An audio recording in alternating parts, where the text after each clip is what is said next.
There's a ton of miscellaneous stuff in that house. And it adds up quick.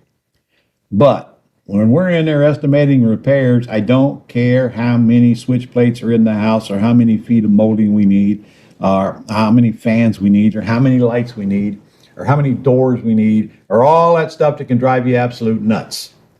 You go in there and you put a number on your major components. I've just given you those numbers. And then you put a number on miscellaneous.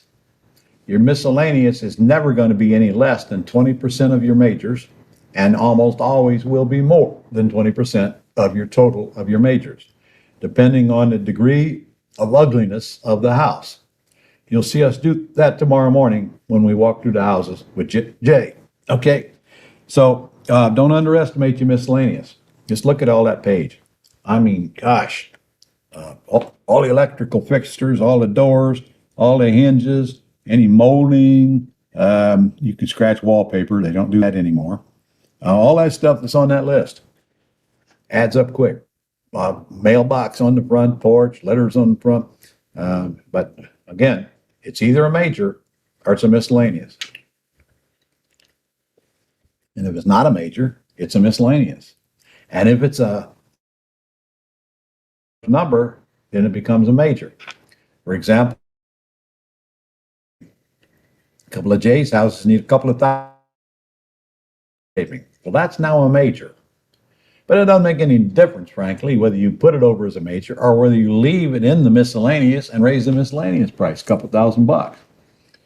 All right, let's get down to, all right, before I go to dry drain fields.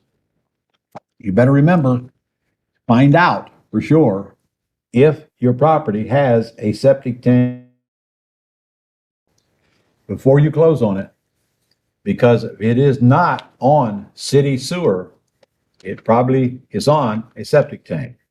If it is on a septic tank, then you better have that septic tank checked for a perk test before you close. Because if the test fails, you're buying a new septic tank and a new drain field.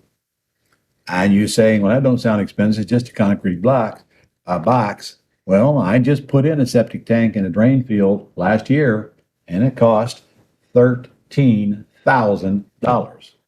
So it's not any small item. And it's probably best that you know that before you close on it, wouldn't you think? Yeah. So you have it checked. So you make sure you check to see. Now, if it's city sewer and city water, there's a meter right out front. City sewer, you won't even really know until you look on the city records and it tells you it's city sewer, or you have other reason. If it's in a subdivision, it's almost certainly on city sewer and water. But that, I can show you a subdivision here in Jacksonville. It's got city water, but they got septic tanks. So you still need to find out for sure. And just know if it's on septic tank and drain field, you got to have it inspected.